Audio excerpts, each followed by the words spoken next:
You know someone like this. Someone who swears they got rich overnight buying a coin nobody else in the family could explain.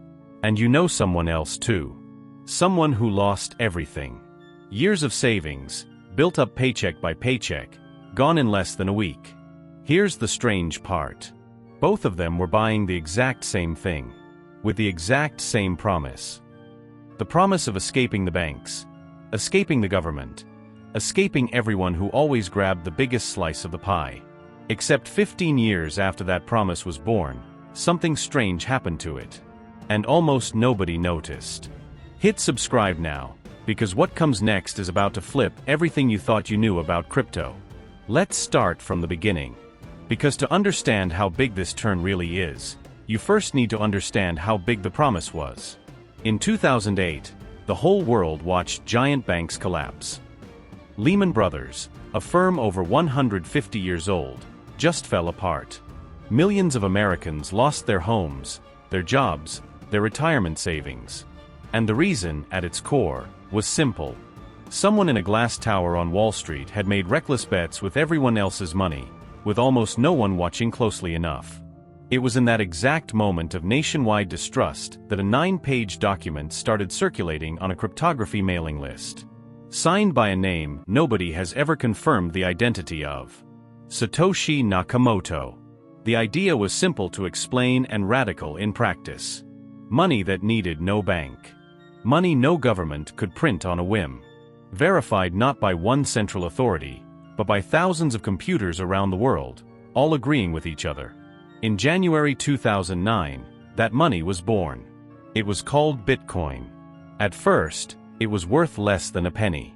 In 2010, a man paid 10,000 bitcoins for 2 pizzas, the first real recorded purchase in Bitcoin's history.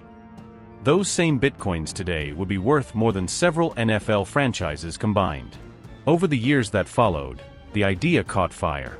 It exploded in 2017, crashed hard, then came roaring back in 2021, with banks and major funds buying in for the first time.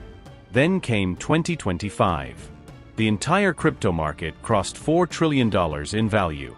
That's more than the entire GDP of the United Kingdom. More than 716 million people worldwide are now estimated to hold some form of crypto. That's almost the entire population of Europe, combined.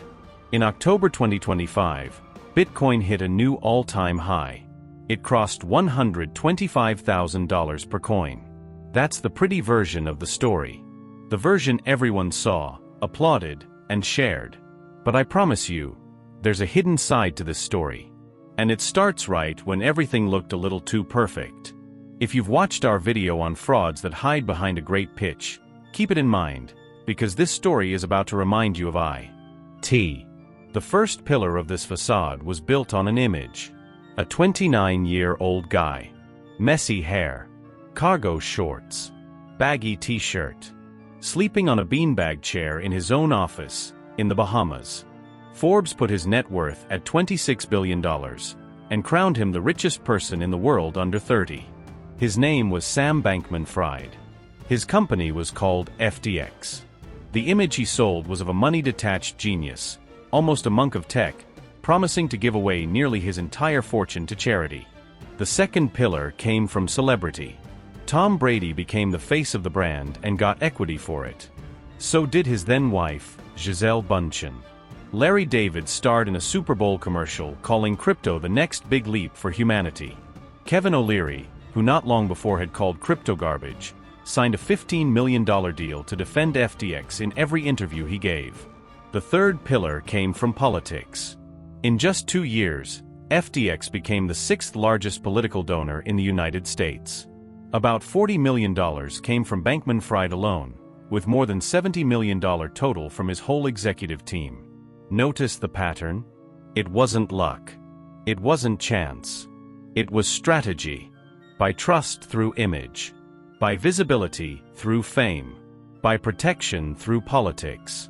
But behind that entire facade sat a sister company called Alameda Research.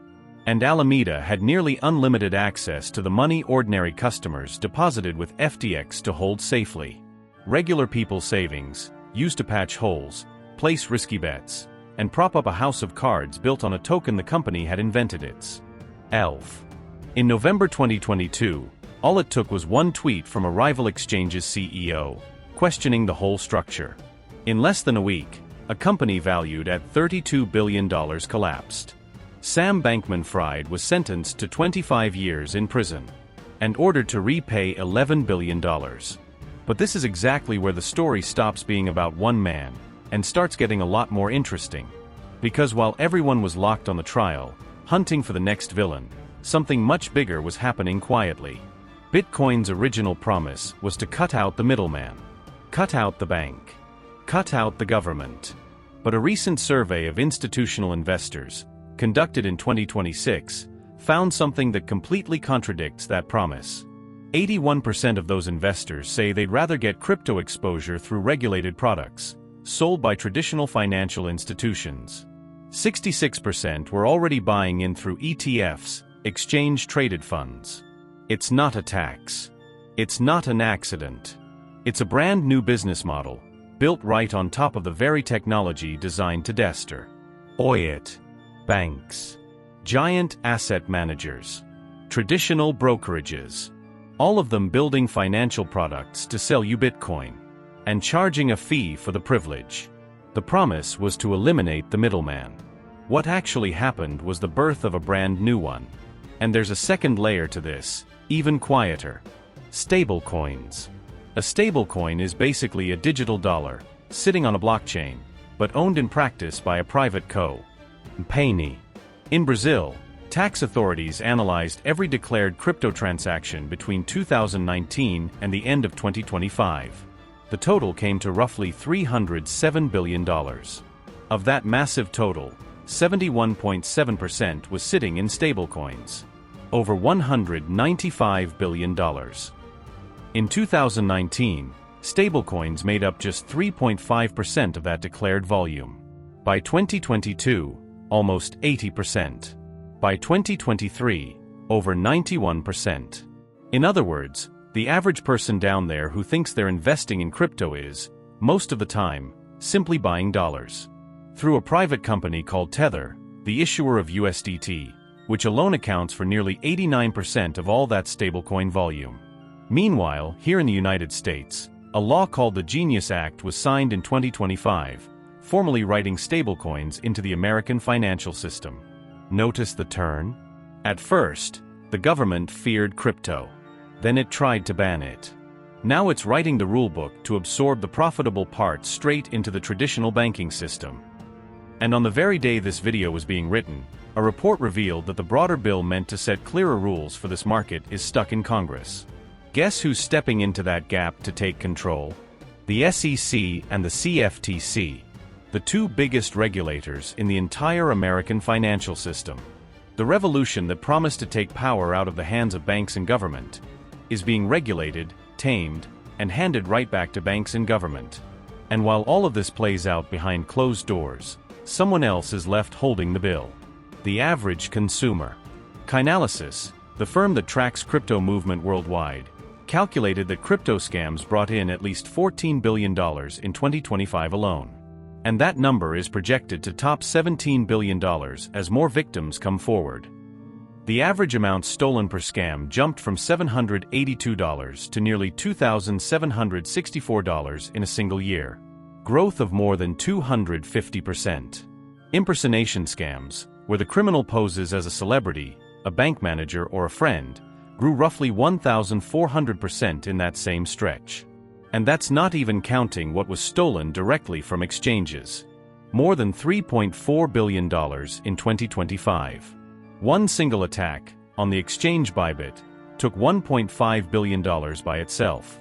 Remember the game Axie Infinity? The one that promised you could earn real money just by playing? Entire families in the Philippines and Venezuela came to depend on that game as their income.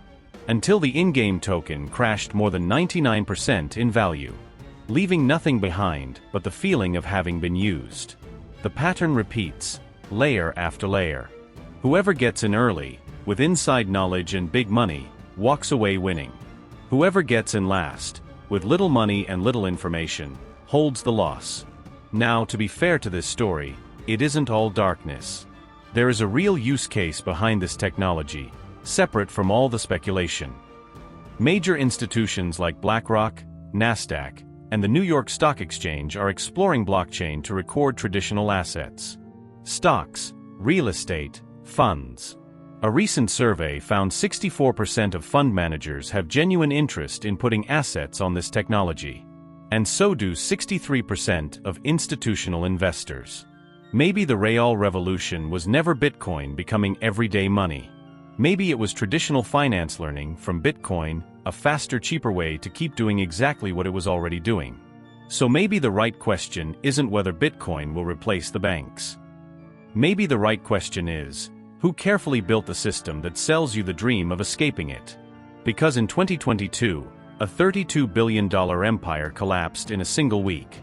And in 2026, while you're watching this video, a massive legal process is still trying to return pennies on the dollar to the creditors of that broken promise. The cycle closed. And a new one already began, with more respectable names and more expensive suits. If this video changed how you see something, hit like, drop a comment telling me what you think, and subscribe, because we're going to keep pulling this thread. And the next time someone tells you they found a way to escape the system, it's worth asking exactly who's standing on the other side of that exit. Here, we don't tell you the story you were told. We tell you the one they hid from you.